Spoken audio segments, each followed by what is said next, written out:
Hello and welcome to our final video for The Wind in the Willows. Today we're going to be reading the final chapters 11 and 12. Thank you so much for coming along with me on this adventure with these cute little animals, and I hope that you've had a wonderful time so far. So without further ado, let's go ahead and get started. All right. This is chapter 11. Like summer tempests came his tears. Oh. The rat put out a neat little brown paw, gripped Toad firmly by the scruff of the neck, and gave a great hoist and a pull, and the waterlogged Toad came up slowly but surely over the edge of the hole, till at last he stood safe and sound in the hall, streaked with mud and weed to be sure, and with the water streaming off him, but happy and high-spirited as of old, now that he had found himself once more in the house of a friend, and dodgings and evasions were over, and he could lay aside a disguise that was unworthy of his position and wanted such a lot of living up to. "Oh, Ratty," he cried, "I've been through such times since I saw you last you can't think. Such trials, such sufferings, and all so nobly borne. Then such escapes, such disguises, such subterfuges, and all so cleverly planned and carried out. Been in prison, got out of it, of course. Been through into it now, swam ashore, stole a horse, sold him for a large sum of money, humbugged everybody, made 'em all do exactly what I wanted. Oh, I am a smart Toad, and no mistake. What do you think my last exploit was? Just hold on till I tell you." "Toad," said the water rat gravely and firmly, "you go upstairs at once and take off that old cotton rag that looks as if it might formerly have belonged to some washerwoman, and clean yourself thoroughly, and put on some of my clothes, and try and come down looking like a gentleman if you can. For more shabby, bedraggled, disreputable looking object than you are, I have never set eyes on in my whole life. Now stop swaggering and arguing and be off. I'll have something to say to you later." Toad was at first inclined to stop and do some talking back at him. He had had enough of being ordered about when he was in prison, and here was the thing being begun all over again, apparently, and by a rat, too. However, he caught sight of himself in the looking-glass over the hat-stand with the rusty black bonnet perched rakishly over one eye, and he changed his mind and went very quickly and humbly upstairs to the rat's dressing room. There he had a thorough wash and a brush-up, changed his clothes, and stood for a long time before the glass, contemplating himself with pride and pleasure, and thinking what utter idiots all the people must have been to have ever mistaken him for one moment for a washerwoman. By the time he came down again, luncheon was on the table, and very glad Toad was to see it, for he had been through some trying experiences and had taken much hard exercise since the excellent breakfast provided for him by the gypsy. While they ate, Toad told Rat all of his adventures, dwelling chiefly on his own cleverness and presence of mind in emergencies, and cunning in tight places, and rather making out that he had been having a gay and highly colored experience. But the more he talked and boasted, the more grave and silent the rat became. When at last Toad had talked himself to a standstill, there was silence for a while. And then the rat said, "Now, Toady, I don't want to give you a pain, after all you've been through already, but seriously, don't you see what an awful ass you've been making of yourself? On your own admission, you have been handcuffed, imprisoned, starved, chased, terrified out of your life, insulted, jeered at, and ignominiously flung into the water by a woman, too. Where's the amusement in that? Where does the fun come in? And all because you must needs go and steal a motor car? You know that you never had anything but trouble from motor cars from the moment you set eyes on one. But if you will be mixed up with them, as you generally are, 5 minutes after you've started, why steal them? Be a cripple if you think it's exciting. Be a bankrupt for a change if you've set your mind on it, but why choose to be a convict? When are you going to be sensible and think of your friends and try and be a credit to them? Do you suppose it's any pleasure to me, for instance, to hear animals saying as I go about that I'm the chap that keeps company with birds?" Now, it was a very comforting point in Toad's character that he was a thoroughly good-hearted animal and never minded being jawed by those who were his real friends. And even when most set upon a thing, he was always able to see the other side of the question. So although, while the rat was talking so seriously, he kept saying to himself mutinously, "But it was fun, though, awful fun," and making strange, suppressed noises inside him. Kick, kick, kick, and boop, boop, boop, boop, and other sounds resembling stifled snorts or the opening of soda water bottles. Yet, when the rat had quite finished, he heaved a deep sigh, and said with very nicely and humbly, "Quite right, Ratty. How sound you are.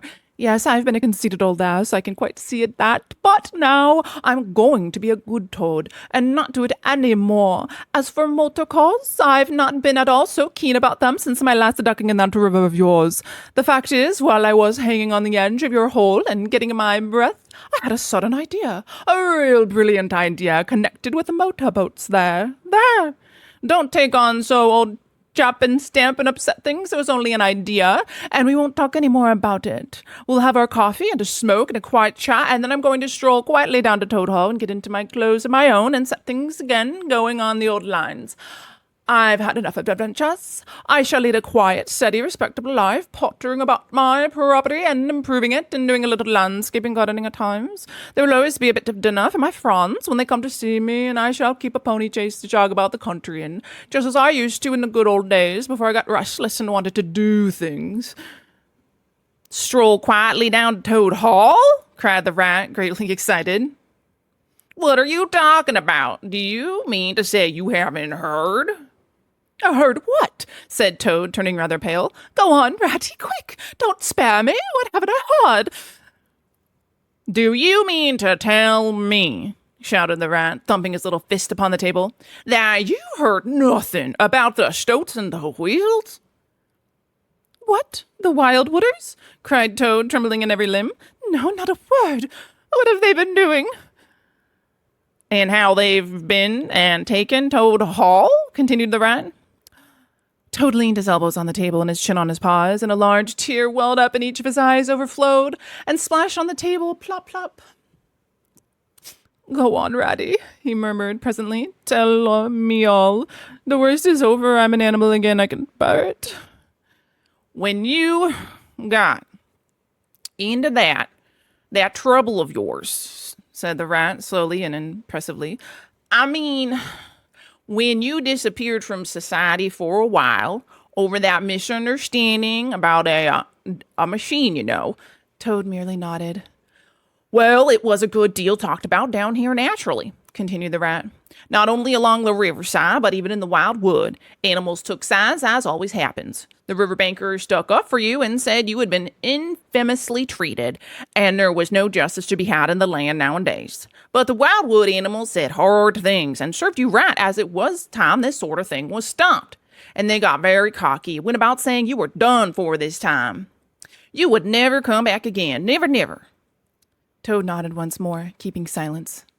That's the sort of little beast they are, the rat went on. But Mole and Badger, they stuck out through thick and thin, that you would come back again soon somehow. They didn't know exactly how, but somehow.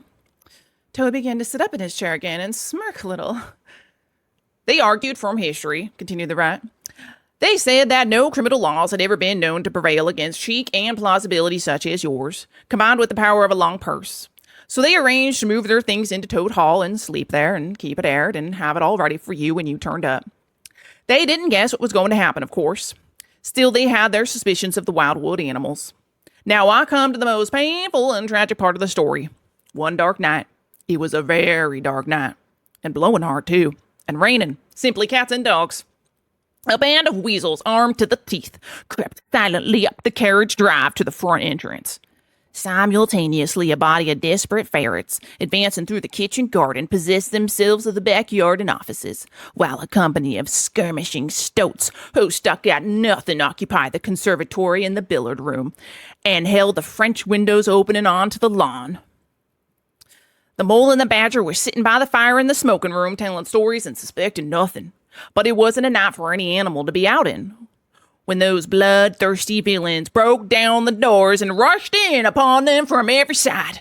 They made the best fight they could, but what was the good? They were unarmed and taken by surprise, and what can two animals do against hundreds?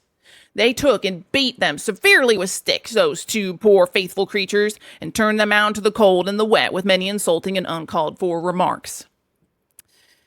Here, the unfeeling Toad broke into a snigger, and then pulled himself together and tried to look particularly solemn. And the Wildwooders have been living in Toad Hall ever since, continued the rat, and going on simply anyhow, lying in bed half the day and breakfast at all hours, and the place is such a mess, I'm told. It's not fit to be seen. eating your grub and drinking your drink and making bad jokes about you and singing vulgar songs about prisons and magistrates and policemen. Horrid personal songs with no humor in them. And they're telling the tradespeople and everybody that they've come to stay for good. Oh, have they? Said Toad, getting up and seizing his stick. I'll jolly soon see about that. It's no good, Toad, called the rat after him. You better come back and sit down. You only get into trouble. But the Toad was off, and there was no holding him. He marched rapidly down the road, his stick over his shoulder, fuming and muttering to himself in his anger, till he got near his front gate when suddenly there popped up from behind the palings a long yellow ferret with a gun. Who comes there? Said the ferret sharply.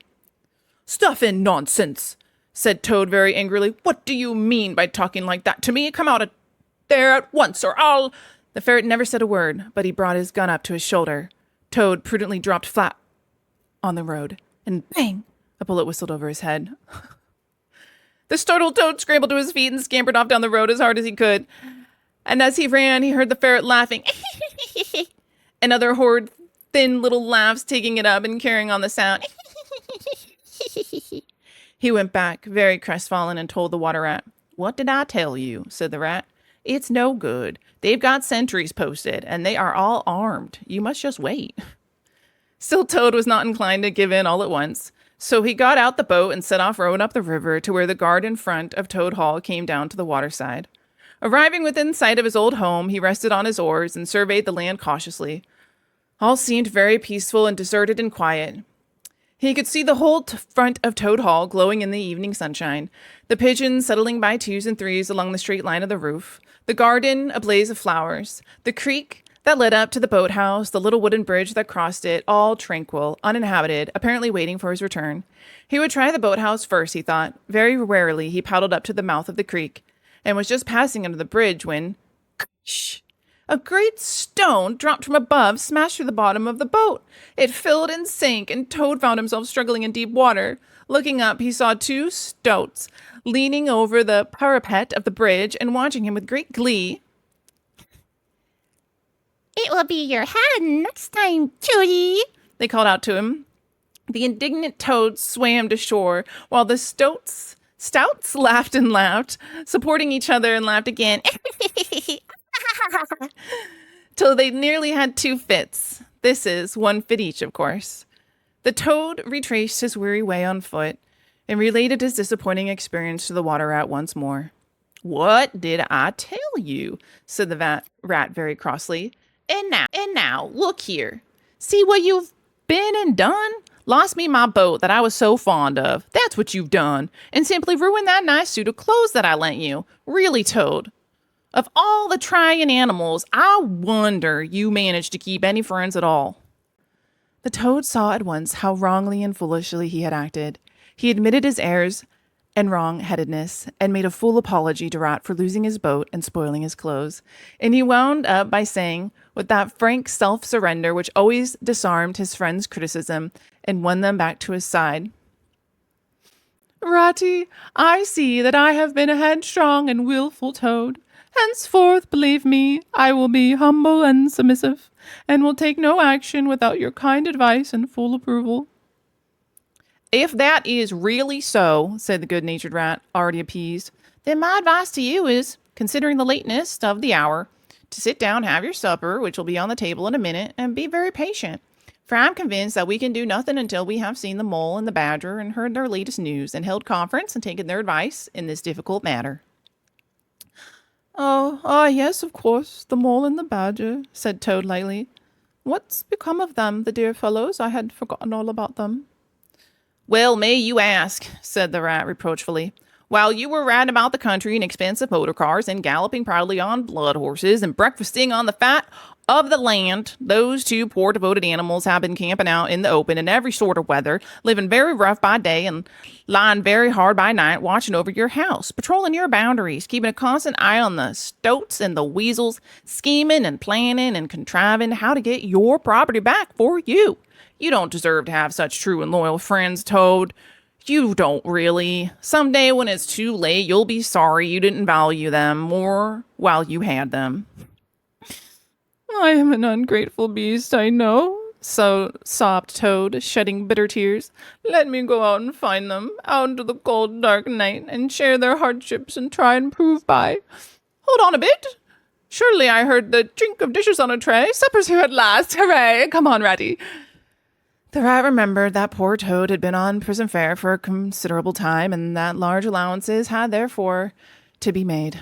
He followed him to the table accordingly, and hospitably encouraged him in gallant efforts to make up for past privations. They had just finished their meal and resumed their armchairs when there came a heavy knock at the door.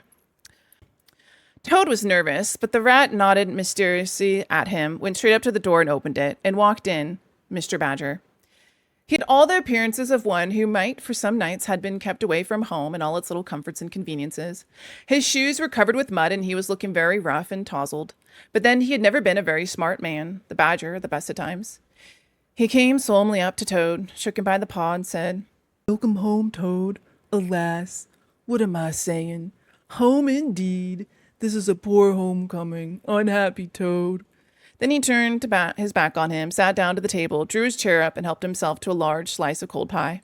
Toad was quite alarmed at this very serious and portentous style of greeting, but the rat whispered to him, "Never mind. Don't take any notice and don't say anything to him just yet. He's always rather low and despondent when he's wanting his victuals. In half an hour time, he'll be quite a different animal." So they waited in silence, and presently there came another and a lighter knock. The rat, with a nod to the Toad, went to the door and ushered in the mole, very shabby and unwashed, with bits of hay and straw sticking in his fur. Hooray! Here's the old Toad, cried the mole, his face beaming. Fancy having you back again. And he began to dance around him. We've never dreamt you would turn up so soon. Why, you must have managed to escape, you clever, ingenious, intelligent Toad. The rat, alarmed, pulled him by the elbow, but it was too late. Toad was puffing and swelling already. "Clever? Oh no," he said. "I'm not clever, according to my friends. I'm only broken out of the strongest prison in England, that's all, and captured a railway train and escaped on it, that's all, and distinguished myself and gone about the country humbugging everybody, that's all. Oh no, I'm a stupid ass. I am. I'll tell you one or two of my little adventures, Mole, and you shall judge for yourself."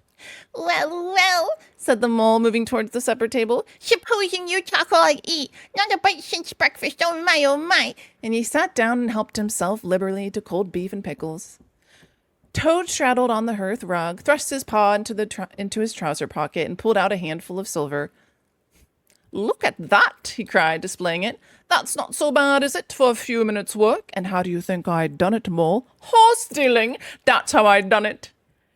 "Go on, Toad," said the mole, immensely interested. "Toad, do be quiet, please," said the rat, "and don't you egg him on, Mole. You know what he is. But please tell us as soon as possible what the position is and what's best to be done now that Toad is back at last." "The position's about as bad as it can be," replied the mole grumpily.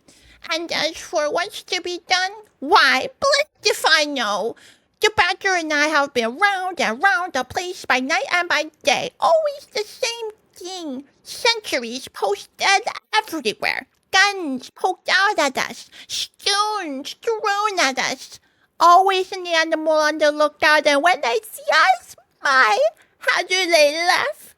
That's what annoys me most." "It's a very difficult situation," said the rat, reflecting deeply. "But I think I see now, in the depths of my mind, what Toad really ought to do. And I will tell you. He ought to—" "No, he oughtn't," shouted the mole with his mouth full. "Nothing of the sort. You don't understand. What he ought to do, he ought to—" "Well, I shan't do it anyway," cried the Toad, getting excited. "I'm not going to be ordered around by you fellows in my house we're talking about, and I know exactly what to do, and I'll tell you I'm going to do—" By this time, they were all three talking at once, at the top of their voices, and the noise was simply deafening, when a thin, dry voice made itself heard, saying, "Be quiet at once, all you!" And instantly, everyone was silent. It was the Badger, who, having finished his pie, had turned round in his chair and was looking at them severely. When he saw that he had secured their attention, that they were evidently waiting for him to address them, he turned back to the table again and reached out for the cheese. And so great was the respect commanded by the solid qualities of that admirable animal that not another word was uttered until he had finished his repast and brushed the crumbs from his knees. The toad fidgeted a good deal, but the rat held him down firmly. When the badger was quite done, he got up from his seat and stood before the fireplace, reflecting deeply. At last he spoke. "Toad," he said severely, "you bad, troublesome little animal. Aren't you ashamed of yourself?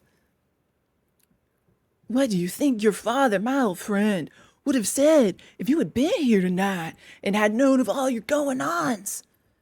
Toad, who was on the sofa by this time with his legs up, rolled over on his face, shaken by sobs of contrition. There, went on the badger more kindly. "Dude, never mind. Stop crying. We're going to let bygones be bygones and try and turn over a new leaf. But what the mole said is quite true. The stouts are on guard at every point, and they make the best sentinels in the world. It's quite useless to think of attacking the place. They're too strong for us." "And it's all over," sobbed the toad, crying into the sofa cushions. "I shall go and enlist for a soldier and never see my dear Toad Hall any more." "Come on, cheer up, Toady," said the badger. "There are more ways of getting back a place than taking it by storm. And I haven't said my last word yet. Now I'm going to tell you a great secret." Toad sat up slowly and dried his eyes. Secrets had an immense attraction for him because he could never quite keep one. And he enjoyed the sort of unhallowed thrill he experienced when he went and told another animal after having faithfully promised not to. "There is an underground passage," said the badger impressively, "that leads from the river bank quite near here, right up into the middle of Toad Hall. Yeah." "Oh, nonsense, Badger," said Toad rather airily. "You've been listening to some of those yarns they spin in the public houses about here. I know every inch of Toad Hall inside and out. Nothing of the sort, I assure you." "My young friend," said the badger with great severity, "your father, who was a worthy animal, a lot worthier than some of I know, was a particular friend of mine and told me a great deal he wouldn't have dreamt of telling you. He discovered that passage. He didn't make it, of course. That was done hundreds of years before he ever came to live there. And he repaired it, cleaned it out, because he thought it might come in a useful, someday, case of trouble or danger, and he showed it to me. 'Don't let my son know about it,' he said. 'He's a good boy, but very light and volatile in character and simply can't hold his tongue. If he's ever in a real fix and would be of use to him, you may tell him about the secret passage, but not before.'" The other animals looked hard at Toad to see how he would take it. Toad was inclined to be sulky at first, but he brightened up immediately like the good fellow he was.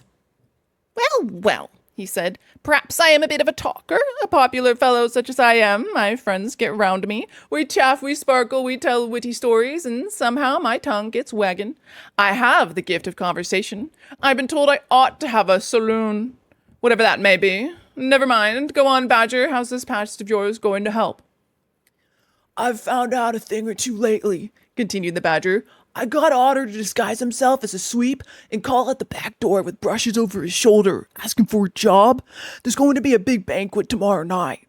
It's somebody's birthday, the chief weasel's, I believe, and all the weasels will be gathered together in the dining hall, eating and drinking and laughing and carrying on, suspecting nothing. No guns, no swords, no sticks, no arms of any sort whatever."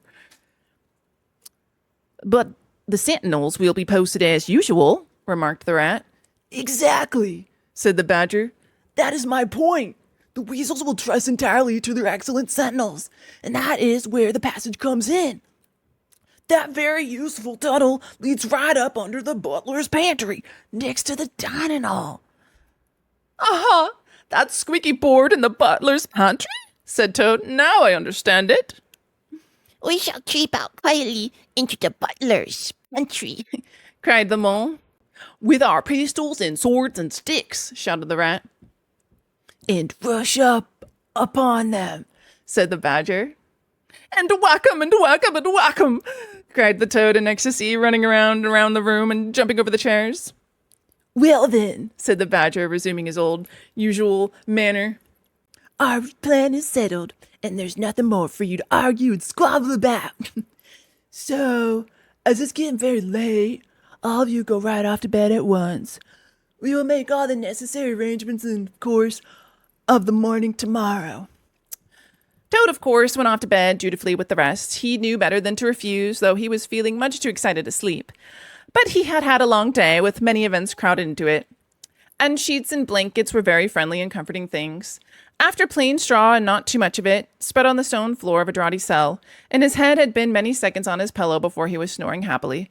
Naturally, he dreamt a good deal about roads that ran away from him just when he wanted them, and canals that chased him and caught him, and a barge that sailed into the banqueting hall with his week's washing.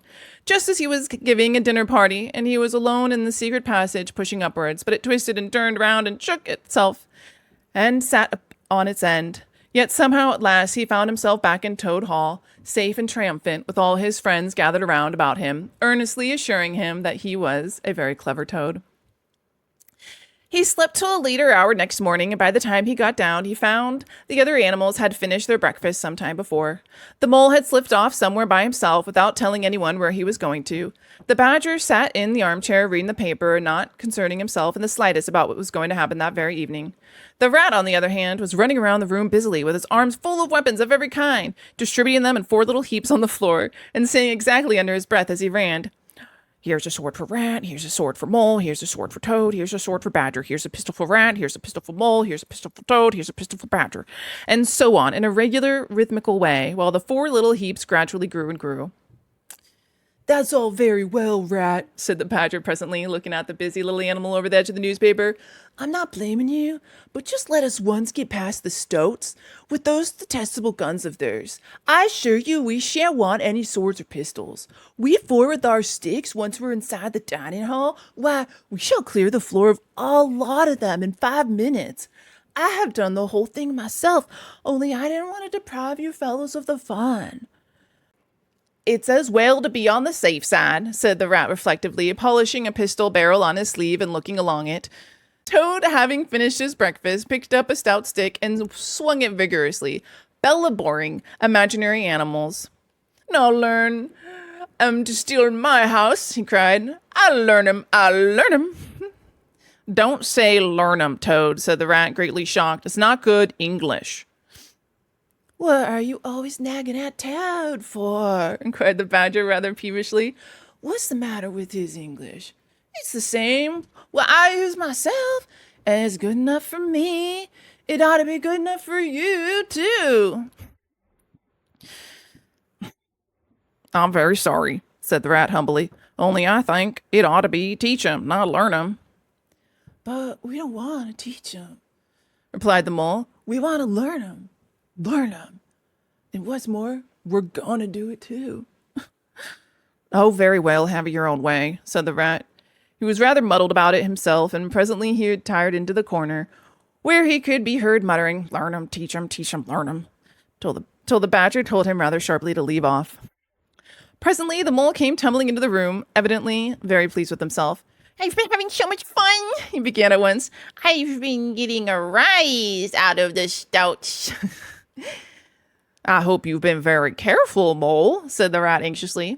"I should hope so, too," said the Mole confidently. "I got the idea when I went into the kitchen to see about Toad's breakfast being hot for him. I found that old washerwoman dress that he came home in yesterday hanging on a towel horse before the fire.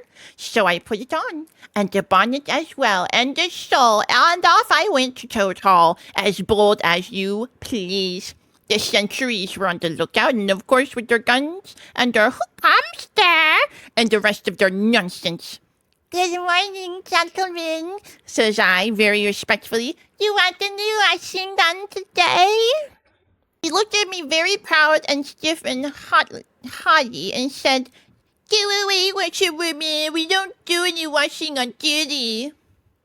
'Or any other time,' says I. Wasn't I funny, Toad?" "Poor frivolous animal," said Toad very loftily. The fact is, he felt exceedingly jealous of Mole for what he had just done. It was exactly what he would have liked to have done himself, if only he had thought of it first and hadn't gone and overslept himself. Some of the stouts turned quite pink, continued the mole. And the sergeant in charge, he said to me very short, he said, "Now run away, my good woman, run away. Don't keep my men idling and talking on the post." "Run away," says I. "It won't be me that'll be running away in a very short time from now." "Oh, Molly, how could you?" said the rat, dismayed. The badger laid down his paper. "I could see them pricking up their ears and looking at each other," went on the mole, "and the surgeon said to them, 'Never mind her. She doesn't know what she's talking about.'" "Oh, I don't," said I. "Well, let me tell you this. My daughter, she watches for Mr. Badger, and that'll show you whether I know what I'm talking about. And you'll know pretty soon, too. 100 bloodthirsty badgers armed with rifles are going to attack Toad Hall this very night by way of the paddock. 6 boatfuls of rats with pistols and cutlasses will come up the river and effect the landing in the garden, while a picked body of toads known as the diehards, or the death of glory toads, will storm the orchard and carry everything before them, yelling for vengeance. There won't be much of you left to wash by the time they're done with you, unless you clear out while you have the chance." Then I ran away, and when I was out of sight, I hid. And presently I came creeping back along the ditch, and I took a peep at them through the hedge. They were all nervous and flustered as could be, running all ways at once and falling over each other, and everyone giving orders to everybody else and not listening. And the surgeon kept sending off parties of stoats to distant parts of the grounds, and then sending other fellows to fetch them back again, and I heard them saying to each other, "That's just like the weasels. They're to stop comfortably in the banqueting hall and have feasting and toasts and songs and all sorts of stuff, while we must stay on guard in the cold and the dark, and in the end be cut to pieces by bloodthirsty badgers." "Oh, Mole, you silly ass!" cried Toad. "You've gone and spoiled everything." "Mole," said the badger in his dry, quiet way, "I perceive you have more sense in your little finger than some of the animals have in the whole of their fat bodies. How you've managed excellently, and I begin to have great hopes for you. Good Mole. Clever Mole." The toad was simply wild with jealousy, more especially as he couldn't make out for the life of him what the mole had done that was so particularly clever. But fortunately for him, before he could show temper or expose himself to the badger's sarcasm, the bell rang for lunch. It was a simple but sustaining meal, bacon and broad beans, and a macaroni pudding. And when they had quite done, the badger settled himself into an armchair and said, "Well, we've got our work cut out for us tonight, and it will probably be pretty late before we're quite through with it. So if I'm going to take 40 winks, I'm going to take it now while I can." And he drew a handkerchief over his face and was soon snoring. The anxious and laborious rat at once resumed his preparations and started running between his 4 little heaps, muttering, "Here's a bat for rat, here's a belt for mole, here's a belt for toad, here's a belt for badger," and so on, with every fresh accoutrement he produced, to which there seemed really no end. So the mole drew his arm through Toad's, led him out into the open air, and shoved him into a wicker chair, and made him tell him all his adventures from beginning to end, which Toad was only too willing to do. The mole was a good listener, and Toad, with no one to check his statements or to criticize in an unfriendly spirit, rather let himself go. Indeed, much that he related, belonging more properly to the category of what might have happened had I only thought of it in the time instead of 10 minutes afterwards, those are always the best and raciest adventures, and why should they not be truly ours as much as the somewhat inadequate things that really come off?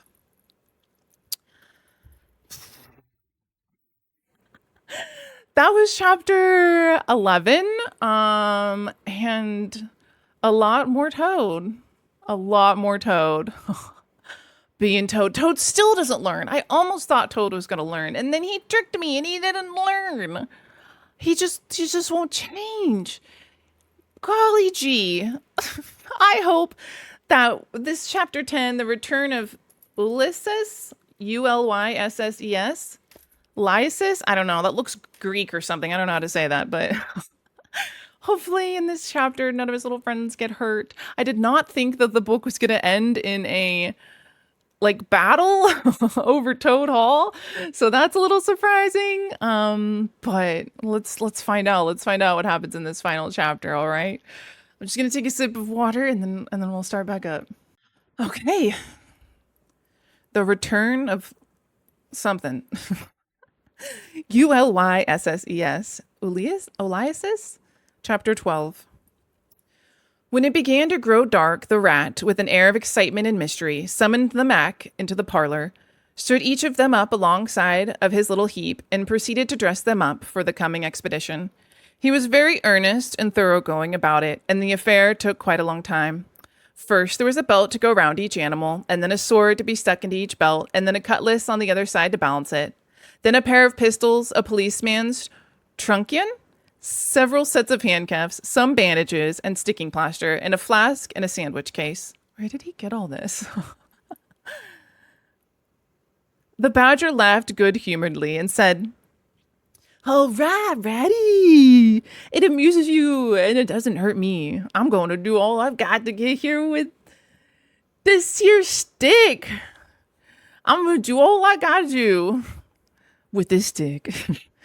But the rat only said, "Please, Badger, you know I shouldn't like you to blame me afterwards and say I had forgotten anything." When all was quite ready, the badger took a dark lantern in one paw, grasped his great stick with the other, and said, "Now then, follow me. Mole first, 'cause I'm very pleased with him. Rat next, Toad last.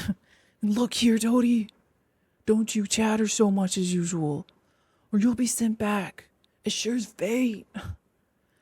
The toad was so anxious not to be left out that he took up the inferior position assigned to him without a murmur, and the animals set out. The badger led them along by the river for a little way, and then suddenly swung himself over the edge into a hole in the riverbank, a little above the water. The mole and the rat followed silently, swinging themselves successfully into the hole as they had seen the badger do. But when it came to Toad's turn, of course, he managed to slip and fall into the water with a loud splash and a squeal of alarm. He was hauled out by his friends, rubbed down and wrung out hastily, comforted and set on his legs. But the badger was seriously angry, and told him that the very next time he made a fool of himself, he would most certainly be left behind. So, at last, they were in the secret passage, and the cutting out expedition had really begun. It was cold and dark and damp and low and narrow, and poor Toad began to shiver, partly from dread of what might be before him, partly because he was wet through. The lantern was far ahead, and he could not help lagging behind a little in the darkness. Then he heard the rat call out warningly, "Come on, Toad." And a terror seized him of being left behind alone in the darkness, and he came on with such a rush that he upset the rat into the mole, and the mole into the badger, and for a moment all was confusion. The badger thought they were being attacked from behind, and as there was no room to use a stick or a cutlass, drew a pistol and was on the point of putting a bullet into Toad. When he found out what had really happened, he was very angry indeed, and said, "Now, this tiresome Toad shall be left behind." But Toad whimpered, and the other two promised that they would be answerable for his good conduct, and at last the badger was pacified and the procession moved on, only this time the rat brought up the rear with a firm grip on the shoulder of Toad.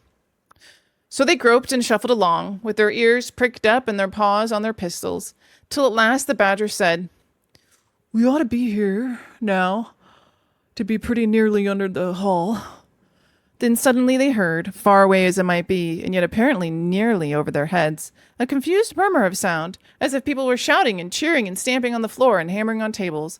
The Toad's nervous terrors all returned, but the badger only remarked placidly, "They are going at it, the weasels." The passage now began to slope upwards. They groped onward a little further, and then the noise broke out again, quite distinct this time, and very close above them. "Hooray! Hooray! Hooray! Hooray!" they heard, and the stamping of little feet on the floor, and the clinking of glasses as little fists pounded on the table. "What a time they're having," said the badger. "Come on, They hurried along the passage till it came to a full stop, and they found themselves standing under the trap door that led up into the butler's pantry. Such a tremendous noise was going on in the banqueting hall that there was little danger of their being overheard. The Badger said, "Now, boys, all together." And the four of them put their shoulders to the trap door and heaved it back. Hoisting each other up, they found themselves standing in the pantry, with only a door between them in the banqueting hall, where their unconscious enemies were carousing. The noise as they emerged from the passage was simply deafening. At last, as the cheering and hammering slowly subsided, a voice could be made out saying, Well, I do not propose to detain you much longer. Great applause. But before I resume my speech, Renewed cheering. I should like to say one word about our kind host, Mr. Toad. We all know Toad. Great laughter. Good Toad, finest Toad, honest Toad. Shrieks of merriment. Only just let me get at him, Muttered Toad, grinding his teeth. Hold hard a minute, Said the Badger, restraining him with difficulty. Get ready, all of you. Let me sing you a little song, Went on the voice. which I have composed on the subject of Toad. Prolonged applause. Then the Chief Weasel, for it was he, began in a high, squeaky voice. Toad, he went a pleasuring gaily down the street. The Badger drew himself up, took a firm grip of his stick with both paws, glanced around at his comrades, and cried, The hour has come! Follow me! and flung the door wide. My! What a squealing and a squeaking and a screeching filled the air. Well might the terrified weasels dive under their tables and spring madly up at the windows. Well might the ferrets rush wildly for the fireplace and get hopelessly jammed in the chimney. Well might tables and chairs be upset and glass and china be sent crashing on the floor. In the panic of that terrible moment when the four heroes strode wrathfully into the room, the mighty Badger, his whiskers bristling, his great cudgel whistling through the air, Mole, black and grim, brandishing his stick and shouting his awful war cry, Amoo! Rat, desperate and determined, his belt bulging with weapons of every age and every variety. Toad, frenzied with excitement and injured pride, swollen to twice his originary size, leaping into the air and emitting toad whoops that chilled them to the marrow. Toady went to pleasuring, he yelled. I'll pleasure them. And he went straight for the Chief Weasel. They were but four in all, but to the panic-stricken weasels the hall seemed full of monstrous animals, gray, black, brown, and yellow, whopping and flourishing enormous cudgels, and they broke and fled with squeals of terror and dismay, this way and that, through the windows, up the chimney, anywhere to get out of the reach of those terrible sticks. The affair was soon over. Up and down, the whole length of the hall strode the four friends, whacking with their sticks at every head that showed itself, and in 5 minutes the room was cleared. Through the broken windows, the shrieks of terrified weasels escaping across the lawn was borne faintly to their ears. On the floor lay prostrate some dozens or so of the enemy, on whom the Mole was busily engaged in fitting handcuffs. The Badger, resting from his labors, leant on his stick and wiped his honest brow. Mole, he said, you're the best of fellows. Just cut along outside and look at those stout sentries of yours. See what they were doing. I have an idea that, thanks to you, we shan't have much trouble from them tonight. The Mole vanished promptly through a window, and the Badger bade the other two set a table on its legs again, pick up knives and forks and plates and glasses from the debris on the floor, and see if they could find materials for his supper. I want some grub, I do, he said in that rather common way he had of speaking. Stir your stumps, Toad, and look lively. We've got the house back for you. And don't you offer us so much of a sandwich? Toad felt rather hurt that the Badger didn't say pleasant things to him, as he had to the Mole, and tell him what a fine fellow he was and how splendidly he had fought. For he was rather particularly pleased with himself in the way he had gone for the Chief Weasel and sent him flying across the table with one blow of his stick. But he bustled about, and so did the rat, and soon they found some guava jelly in a glass dish and a cold chicken, a tongue that had hardly been touched, some trifle, and quite a lot of lobster salad. And in the pantry, they came upon a basketful of French rolls and any quantity of cheese, butter, and celery. They were just about to sit down when the mole came clumbering in through the window, chuckling with an armful of rifles. It's all over, he reported. From what I can make out, as soon as the stouts, who were very nervous and jumpy already, heard the shrieks and the yells and the uproars inside the hall, some of them threw down their rifles and fled. The others stood fast for a bit. But when the weasels came rushing out upon them, they thought they were betrayed. And the stouts grappled with the weasels, and the weasels fought to get away, and they wrestled and wrinkled and punched each other and rolled over and over till most of them rolled into the river. They've all disappeared by now one way or another, and I've got their rifles, so that's all right. Excellent deserving animal, said the badger, his mouth full of chicken and trifle. Now, there's one more thing I want to do, Mole. Before you sit down for supper along us, and I wouldn't trouble you, only I know I can trust you to see a thing done. And I wish I could say the same of everyone I know. I'd send Rat if he wasn't a poet. I want you to take some fellows on the floor there upstairs with you and have some bedrooms cleaned out and tidied up and made real comfortable. See that they sweep under the beds and put clean sheets and pillowcases on and turn down one corner of the bedclothes just as you know it ought to be done. And have a can of hot water and clean towels and like fresh cakes of soap put in each room. And then you can give them a licking apiece if it's any satisfaction to you and put them out by the back door and we shan't see any more of them, I fancy. And then come along and have some of this gold tongue. It's first rate. I'm very pleased with you, Mole. Good-natured Mole picked up a stick, formed his prisoners up in a line on the floor, and gave them the order, Quick march! and led his squad off to the upper floor. After a time, he appeared again, smiling, and said that every room was ready and as clean as a new pin. I didn't have to lick them either, he added. I thought on the whole that they had licked enough for one night, and the weasels, when I put the point to them, quite agreed with me, and said they wouldn't think of it troubling me. They were quite penitent, and said they were really extremely sorry for what they had done, but it was all the fault of the chief weasel and the stoats, and if ever they could do anything for us any time to make up, we had only got to mention it. So I gave them a roll apiece and let them out the back, and off they ran as hard as they could. Then the mole pulled up his chair to the table and pitched into the cold tongue, and Toad, like the gentleman he was, put all his jealousy from him and said heartily, "Thank you kindly, dear Mole, for all your pains and trouble tonight, and especially for your cleverness this morning." The badger was pleased at that and said, "There, spoke my brave Toad." So they finished their supper in great joy and contentment, and presently retired to rest between clean sheets, safe in Toad's ancestral home, won back by matchless valor, consummate strategy, and a proper handling of sticks. The following morning, Toad, who had overslept himself as usual, came down to breakfast, disgracefully late, and found on the table a certain quality of eggshells, some fragments of cold and leathery toast, a coffee pot, 3/4 empty, and really very little else, which did not tend to improve his temper, considering that, after all, it was his own house. Through the French windows of the breakfast room, he could see the mole and the water rat sitting in wicker chairs out on the lawn, evidently telling each other stories, roaring with laughter and kicking their short legs up in the air. The badger, who was in an armchair and deep in the morning paper, merely looked up and nodded when Toad entered the room. But Toad knew his man, so he sat down and made the breakfast he could, merely observing to himself that he would get squared with the others sooner or later. When he had nearly finished, the badger looked up and remarked rather shortly, "Oh, I'm sorry, Toad, but I'm afraid there's a heavy morning's work in front of you. You see, we really ought to have a banquet at once to celebrate this affair. It's expected of you. In fact, it's a rule."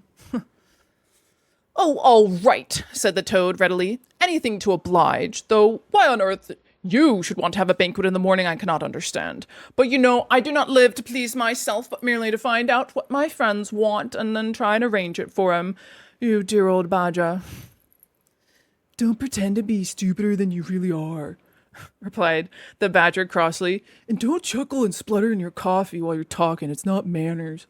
What I mean is, the banquet will be at night, of course, but the invitations will have to be written and gone off at once, and you've got to write 'em. Now sit down at the table. There's a stack of letter papers on it, with Toad Hall at the top in blue and gold, and write invitations to all our friends. And if you stick to it, we shall get them out before luncheon. And I'll bear a hand too and take my share of the burden. I'll order the banquet." What? Cried Toad, dismayed. Me stop indoors and write a lot of rotten letters on a jolly morning like this when I want to go around my property and set everything and everybody to rights and swagger about and enjoy myself? Certainly not. I'll see you. Stop a minute, though. Why, of course, dear Badger. What is my pleasure of convenience compared with that of others? You wish it to be done, and it shall be done. Go, Badger, order the banquet, order what you like, then join our young friends outside in their innocent mirth. Oblivious of me and my cares and toils, I shall sacrifice this fair morning on the altar of duty and friendship. The Badger looked at him very suspiciously. But Toad's frank, open countenance made it difficult to suggest an unworthy motive in his change of attitude. He quitted the room accordingly in the direction of the kitchen, and as soon as the door had been closed behind him, Toad hurried to the writing table. A fine idea had occurred to him while he was talking. He would write the invitations, and he would take care to mention the leading part he had taken in the fight, and how he laid the chief weasel flat, and he would hint at his adventures and what a career of triumph he had to tell about, and on the flyleaf he would set out a sort of program of entertainment for the evening, something like this, as he had sketched it out in his head. Speech by Toad. There will be other speeches by Toad during the evening. Address by Toad. Synopsis. Our prison system, the waterways of old England, horse dealing and how to deal, property, its rights and its duties, back to the land, a typical English squire. Song by Toad, composed by himself. Other compositions by Toad will be sung in the course of the evening by the composer. The idea pleased him mightily, and he worked very hard and got all the letters finished by noon, at which hour it was reported to him that there was a small and rather bedraggled weasel at the door, inquiring timidly whether he could be of any service to the gentleman. Toad swaggered out and found it was one of the prisoners of the previous evening, very respectful and anxious to please. He patted him on the head, shoved the bundles of invitations into his paw, and told him to cut along quick and deliver them as fast as he could. And if he'd like to come back again in the evening, perhaps there might be a shilling for him, or again, perhaps there mightn't, and the poor weasel seemed very quite grateful and hurried off eagerly to do his mission. When the other animals came back to luncheon, very boisterous and breezy after a morning on the river, the mole, whose conscience had been pricking him, looked doubtfully at Toad, expecting to find him sullen or depressed. Instead, he was so uppish and inflated that the mole began to suspect something, while the rat and the badger exchanged significant glances. As soon as the meal was over, Toad thrust his paws deep into his trouser pockets, remarked casually, "Well, look at yourselves, you fellows. Ask for anything you want," and swaggered off in the direction of the garden, where he wanted to think out an idea or two for his coming speeches, when the rat caught him by the arm. Toad rather suspected what he was after and did his best to get away, but when the badger took him firmly by the other arm, he began to see that the game was up. The two animals conducted him between them into the small smoking room that opened out of the entrance hall, shut the door, and put him into a chair. Then they both stood in front of him, while Toad sat silent and regarded them with such suspicion and ill humor. "Now look here, Toad," said the rat. "It's about this banquet, and I'm very sorry I have to speak to you like this, but we want you to understand clearly, once and for all, that there are going to be no speeches and no songs.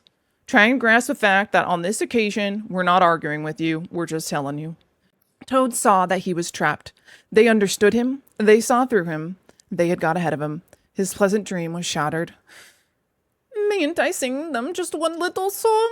he pleaded piteously. "No, not one little song," replied the rat firmly, though his heart bled as he noticed the trembling lip of the poor disappointed Toad. "It's no good, Toady. You know well that your songs are all conceited and boasting and vanity, and your speeches are all self-praise and, well, and gross exaggeration, and gas," put in the badger in his common way. "It's for your own good, Toady," went on the rat. "You know you must turn over a new leaf sooner or later, and now seems a splendid time to begin. A sort of turning point in your career. Please don't think that saying all this doesn't hurt me more than it hurts you." Toad remained a long while plunged in thought. At last he raised his head, and the traces of strong emotion were visible on his features. "You have conquered, my friends," he said in broken accents. "It was, to be sure, but a small thing that I asked. Merely leave to blossom and expand for yet one more evening, to let myself go and hear the tumultuous applause that always seems to me somehow to bring about my best qualities. However, you are right, I know, and I am wrong. Henceforth I will be a very different toad. My friends, you shall never have occasion to blush for me again, but oh dear, this is a hard world. And pressing his handkerchief to his face, he left the room with faltering footsteps. Badger, said the rat, I feel like a brute. I wonder how you feel like. I know, said the badger gloomily. But the thing had to be done. This good fellow has got to live here and hold his own and be respected. Would you have him a common laughingstock, mocked and jeered by stoats and weasels? Of course not, said the rat. And talking of weasels, it's lucky we came upon that little weasel just as he was setting out with Toad's invitations. I suspected something from what you told me, and had a look or two at one. They were simply disgraceful. I confiscated the lot, and the good mole is now sitting in the blue boudoir, filling up plain, simple invitation cards. At last, the hour for the banquet began to draw near, and Toad, who on leaving the others had retired to his bedroom, was still sitting there, melancholy and thoughtful, his brow resting on his paw. He pondered long and deeply. Gradually, his countenance cleared, and he began to smile long, slow smiles. Then he took to giggling in a shy, self-conscious manner. At last he got up, locked the door, drew the curtains across the windows, collected all the chairs in the room and arranged them in a semicircle, and took up his position in front of them, swelling visibly. Then he bowed, coughed twice, and letting himself go, with uplifted voice, he sang to the enraptured audience that his imagination so clearly saw. Toad's last little song. The toad came home. There was panic in the parlors and howling in the halls. There was crying in the cowsheds and shrieking in the stalls when the toad came home. When the toad came home, there was smashing of windows and crashing of door. There was shriving of weasels that fainted on the floor when the toad came home. Bang go the drums, the trumpeters are tooting, and the soldiers are saluting, and the cannons they are shooting, and the motor cars are hooting as the hero comes. Shout! Hooray! And let each one of the crowd try and shout it very loud in the honor of an animal who's justly proud, for it's Toad's great day. He sang this very loud with great enunciation and expression. When he had done, he sang it all over again. Then he heaved a deep sigh. A long, long sigh.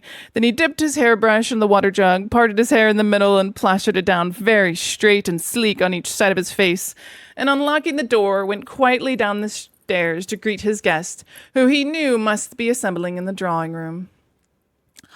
All the animals cheered when he entered and crowded round to congratulate him and say nice things about his courage and his cleverness and his fighting qualities.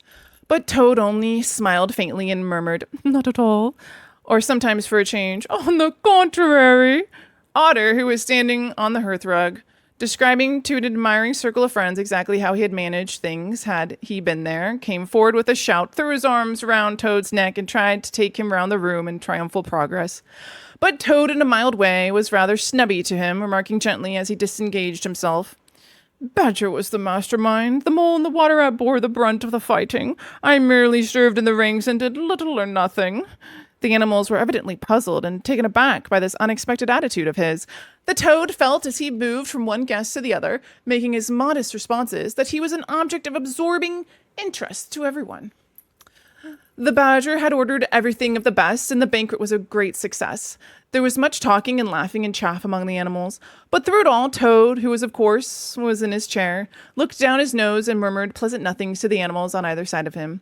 At intervals, he stole a glance at the Badger and the Rat, and always, when he looked, they were staring at each other with their mouths open, and this gave him the greatest satisfaction. Some of the younger and livelier animals, as the evening wore on, got whispering to each other that things were not so amusing as they used to be in the good old days, and there were some knockings on the table and cries of, "Toad, speech! Speech from Toad! Song! Mr. Toad's song!" But But Toad only shook his head gently, raised one paw in mild protest, and by pressing delicacies on his guests by topical small talk and by earnest inquiries after members of their family not yet old enough to appear at social functions managed to convey to them that this dinner was being run on strictly conventional lines. He was indeed an altered Toad. After this climax, the four animals continued to lead their lives, so rudely broken in upon by civil war, and greeted joy and contentment, undisturbed by further risings or invasions. Toad, after due consideration with his friends, selected a handsome gold chain and locket set with pearls, which he dispatched to the Growler's daughter with a letter that even the Badger admitted to be modest, grateful, and appreciative. And the engine driver, in his turn, was properly thanked and compensated for all his pains and trouble. Under severe compulsion from the Badger, even the barge woman was, with some trouble, sought out, and the value of her horse discreetly made good to her. Though Toad kicked terribly at this, holding himself to be an instrument of fate, sent to punish the fat woman with molted arms who couldn't tell a real gentleman when they saw one. The amount involved, it was true, was not very burdensome, the gypsy's valuation being admitted by local assessors to be approximately correct. Sometimes, in the course of long summer evenings, the friends would take a stroll together in the wild wood, now successfully tamed so far as they were concerned, and it was pleasing to see how respectfully they were greeted by the inhabitants, and how the mother weasels would bring their young ones to the mouths of their holes and say, pointing, Look, baby, there goes the Mr. Toad, and that's the gallant water rat, a terrible fighter walking along him. Oh, yonder comes the famous Mr. Mole, and whom so often have heard your father tell, you betcha. But when their infants were fractious and quite beyond control, they would quiet them by telling them, if they didn't hush and not fret, the terrible gray Badger would up and get them. This was a base libel on Badger, who thought he cared little about society, was rather fond of children, but had never failed to have its full effect. Oh, and that's the book. Oh my gosh, we finished. I thought maybe there would be more pages. Aww. Well, that was quite the adventure. I had a thought while I was reading that, and my thought was, Toad causes a lot of trouble, and he's kind of conceited. And it's good to be proud of yourself and love yourself and have a healthy, I don't know, ego or whatever, have confidence. But he also he kind of lacks some empathy. And I just think the fact that he has these friends that care about him and kind of try to guide him and also are quite frank with him, I wonder if that helps Toad be a better person. Like who would Toad be if he didn't have those people in his life? Would he would likely be even worse. You know what I mean? So good on them. I don't know if I would be so I don't know if I'd be like them, but I feel like like maybe I could be a little bit more like them. It's like Mr. Toad doesn't really like lash out at them or hurt them or anything, and I think they kind of help him, be a better person instead of them just like never talking to him. But it's okay, you can choose whoever you want to be friends with. It's not your job to try to make toads nicer people, okay? But that I feel like I was just thinking about that. All right. Thanks for going on this reading journey with me. Thanks for being a part of our first ever completed I read to you season, I guess.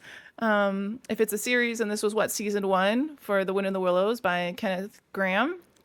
I would love to do another one. I'm thinking maybe Winnie the Pooh, because that's in public domain now. At least the book is, not really the art.